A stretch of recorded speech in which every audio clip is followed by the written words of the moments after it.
הגשם הלך והתחזק. גם המסתור הזמני שמצאתי הפך לשלולית גדולה של מים. עמדתי מתלבט מול המדרון התלול והחלק שהפך למלכודת בוץ עיסתית. תחושת הזמן התאפתה.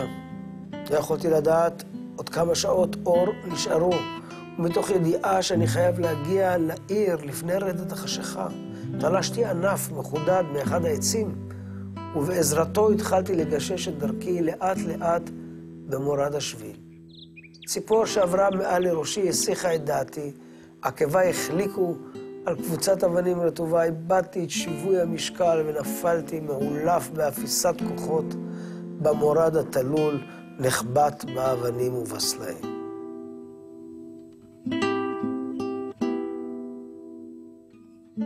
אחרי הפגישה עם הארי, חזרתי לביתי אחוז התרגשות.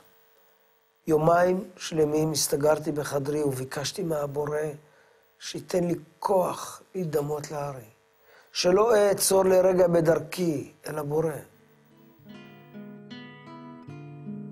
כל שעל האדם לעשות בכדי להיכנס לעולם הרוחני ולהתפלל. להעלות אל הבורא בקשה מזוקקת לשינוי טבעו. מהטבע של העולם הזה, שהוא כולו רצון לקבל, לטבע של העולם הרוחני, טבע של נתינה.